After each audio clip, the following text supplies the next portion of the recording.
ಸ್ನೇಹಿತರೆ, ಎಲ್ರಿಗೂ ನಮಸ್ಕಾರ. ನಾನು ಜನನಿ ವತ್ಸಲ.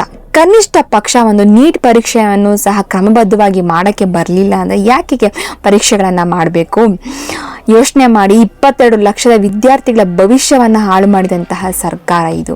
ವೈದ್ಯರಾಗಬೇಕೆನ್ನುವಂತಹ ಕನಸನ್ನು ಹೊತ್ತಿದಂತಹ 22 ಲಕ್ಷದ ವಿದ್ಯಾರ್ಥಿಗಳು ಹಗಲು ರಾತ್ರಿ ಅಂತ ಓದಿ ನೀಟ್ ಪರೀಕ್ಷೆಯನ್ನು ಬರೆದಿದ್ದಾರೆ. ಬರೆದು ಇನ್ನೇನು ರಿಸಲ್ಟ್ ನೋಡಬೇಕು ಅನ್ನುವಂತಹ ಕನಸನ್ನು ಹೊತ್ತಿದವರಿಗೆ ಪರೀಕ್ಷೆಗೆ ರದ್ದಾಗಿದೆ ಅಂದರೆ ಯೋಚನೆ ಮಾಡಿ. 600ಕ್ಕಿಂತ ಹೆಚ್ಚು ಪ್ರಶ್ನೆಗಳು ಸೋರಿಕೆಯಾಗಿದೆ.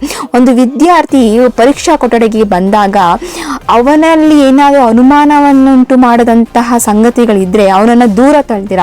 ಟೈಮ್ ಕರೆಕ್ಟಾಗಿ ಬರಬೇಕು ಅಂತ ಹೇಳ್ಬಿಟ್ಟು ಒಂದು ನಿಮಿಷ, ಒಂದು ಸೆಕೆಂಡ್ಸಲ್ಲಿ ಲೇಟ್ ಆಯಿತು ಅಂದರೆ ಆ ವಿದ್ಯಾರ್ಥಿಗಳನ್ನ ಒಳಗಡೆ ಬಿಡುವುದಿಲ್ಲ. ಏನೇ ಒಂದು ಪ್ರಾಬ್ಲಮ್ ಆಯಿತು ಅಂತ ವಿದ್ಯಾರ್ಥಿಗಳಿಗೆ ಈ ಪರೀಕ್ಷೆಗಳನ್ನು ಬರೀಲಿಕ್ಕೆ ಬಿಡಲ್ಲ.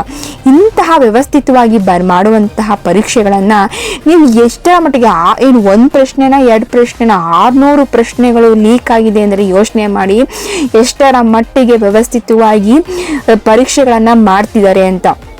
ಇದರಿಂದಾಗಿ ಇಂತಹ ಪರೀಕ್ಷೆಗಳನ್ನು ನಚ್ಕೊಂಡು ವಿದ್ಯಾರ್ಥಿಗಳು ಹಗಲು ರಾತ್ರಿ ಅಂತ ಓದಿ ಪರೀಕ್ಷೆಗಳನ್ನು ಬರೀತಾರೆ.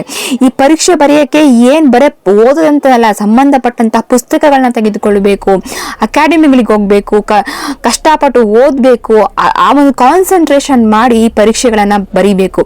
ನಾವು ವೈದ್ಯರಾಗಬೇಕು ಅನ್ನುವಂಥ ಕನಸಂತ ಓದ್ತಿದಂತಹ 18 ವರ್ಷದ ಆಸುಪಾಸಿನ ವಿದ್ಯಾರ್ಥಿಗಳು ಇಂತಹ ಕಚಡ ವ್ಯವಸ್ಥೆಗಳಲ್ಲಿ ಇಂತಹ ಒಂದು ಭವಿಷ್ಯವನ್ನು ಕಟ್ಟಿಕೊಳ್ಳುವುದು ಹೇಗೆ ಅನ್ನುವಂತಹದ್ದು ನೋಡಬೇಕು. ಆಕರಣ ನೋಡಬೇಕು. ಈ ವಿದ್ಯಾರ್ಥಿಗಳ ಪರೀಕ್ಷೆಯನ್ನು ಬರೆದು ಬಂದಿರುವಂತಹವ್ರನ್ನ ನಾವು ಮಾತನಾಡಿಸಿದಾಗ ಏನಂತಾರೆ, ನಾವು ಯಾರನ್ನ ನಂಬಬೇಕು, ಯಾರನ್ನ ನಂಬಿ ಪರೀಕ್ಷೆಗಳನ್ನು ಬರೀಬೇಕು ಅನ್ನುವಂಥದ್ದು. ಎಲ್ಲೋ ಲೀಕ್ ಆಗಿದೆ ಅಂದರೆ ಇನ್ನೆಲ್ಲೋ ರದ್ದು ಮಾಡ್ತೀವಿ. ಎಲ್ಲ ಪರೀಕ್ಷೆಗಳನ್ನು ಸಹ ರದ್ದು ಮಾಡಿದ್ದೀರಾ. ಮತ್ತೆ ಪರೀಕ್ಷಾ ಫೀಸನ್ನು ಕಟ್ಟಬೇಕು, ಅದು ಕಡಿಮೆ ಮಟ್ಟದಲ್ಲಿ. ಯಾಕೆ ಸ್ವಾಮಿ ಮತ್ತೆ ಪರೀಕ್ಷಾ ಫೀಸನ್ನು ಕಟ್ಟಬೇಕು?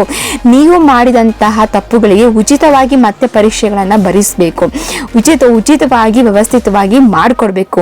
ಮತ್ತೆ ವಿದ್ಯಾರ್ಥಿಗಳು ಪರೀಕ್ಷಾ ಶುಲ್ಕವನ್ನು ಕಟ್ಟುವಂಥ ಯಾವ ನೈತಿಕತೆಯಿಂದ ಈ ಒಂದು ಪರೀಕ್ಷಾ ಶುಲ್ಕವನ್ನು ಮತ್ತೆ ಕಲೆಕ್ಟ್ ಮಾಡ್ತೀರಾ?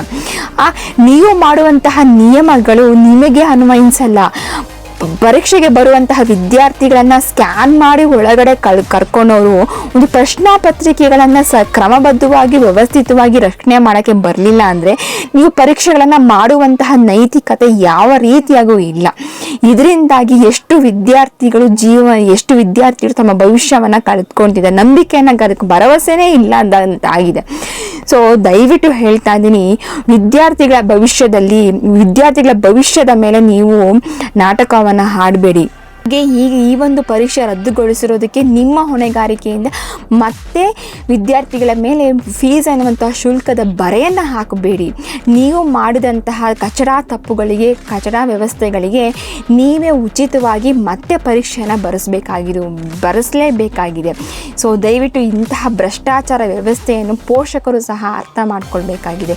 ಇಂಥ ಭ್ರಷ್ಟ ವ್ಯವಸ್ಥೆಯನ್ನು ಮತ್ತೆ ನೀವು ಈ ರೀತಿಯಾಗಿ ಬಿಟ್ಕೊಂಡ್ರೆ ಎಂತಹ ನಿಮ್ಮ ಮಕ್ಕಳು ಯಾವ ರೀತಿಯಾಗಿಯೂ ಸಹ ಇಂಥ ಪರೀಕ್ಷೆಗಳಿಂದ ಭವಿಷ್ಯವನ್ನು ಕಟ್ಕೊಳ್ಳಿಕ್ಕೆ ಅಸಾಧ್ಯ ಆಗುತ್ತೆ.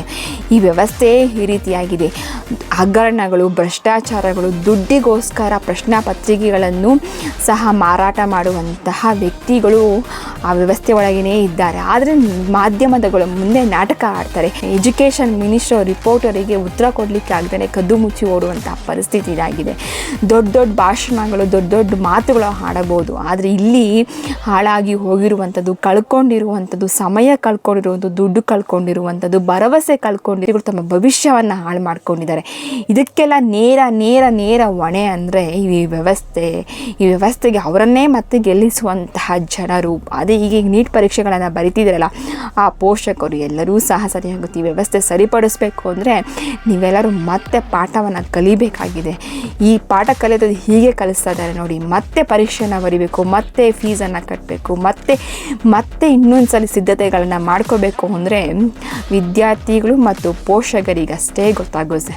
ಸೊ ದಯವಿಟ್ಟು ಬದಲಾಗಿ ಹಾಗೂ ಉಚಿತವಾಗಿ ಪರೀಕ್ಷೆಗಳನ್ನು ಮಾಡಿ ಅಂತ ನಾನು ಕೇಳ್ಕೊಂಡಿದ್ದೀನಿ. ನಮಸ್ಕಾರ.